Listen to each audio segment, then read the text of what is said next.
Let's start with next one. That is question number 33. The value of rate constant of a pseudo first order reaction depends only on temperature, depends on the concentration of the reactant present in small amounts, depends on the concentration of reactant present in excess, is independent of concentration of the reactants. So here a pseudo first order reaction.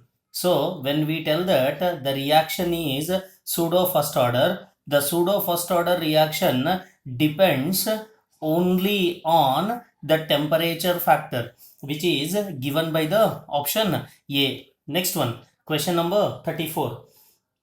The plot of T half versus R naught for a reaction is a straight line parallel to x-axis. So here it has been mentioned as T half versus R naught for a reaction is a straight line parallel to x-axis. The unit for the rate constant of this reaction is, so when we understand that the plot of T half versus R naught for a reaction is a straight line which is parallel to x-axis, by this we can clearly understand that T half is independent.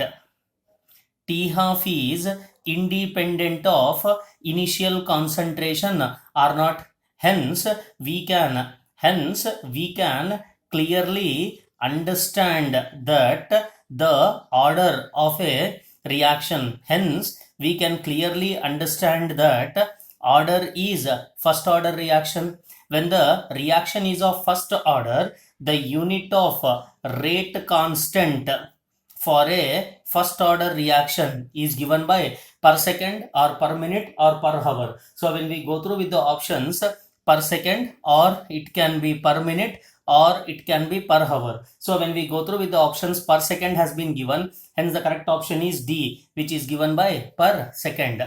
Next, question number 35. Which is the wrong statement? Rate constant K is equal to Arrhenius constant A. If EA is 0, yes, it is clear, it is correct, because we know that K is equal to A into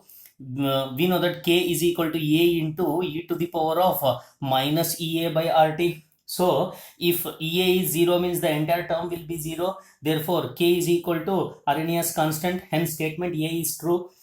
E to the power of minus EA by RT gives the fraction of reactant molecules that are activated at the given temperature. Yes, that is also correct.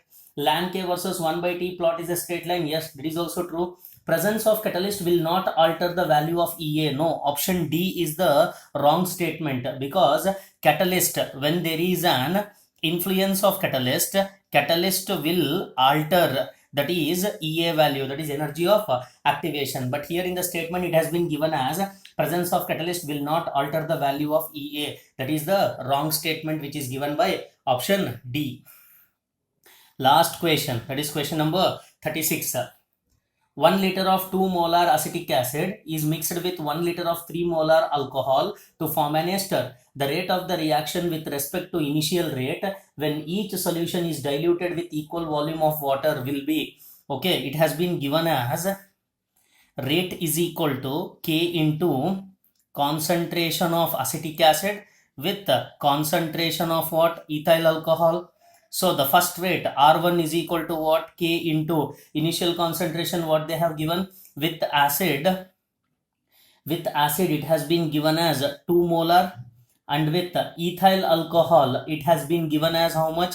That is 3 molar. I call this as equation 1. So this is rate initial, rate final. What they have said, it has been diluted with equal volume of water. Hence what happens to the final rate? Final rate will be 2m by 2, half dilution. This is 3m by 2. This is also half dilution. I call this as equation number 2. So dividing equation 2 by equation 1, we get rate of final by rate of initial is equal to K into concentration with reference to m into 3 by 2 into m divided by K into 2m into 3m.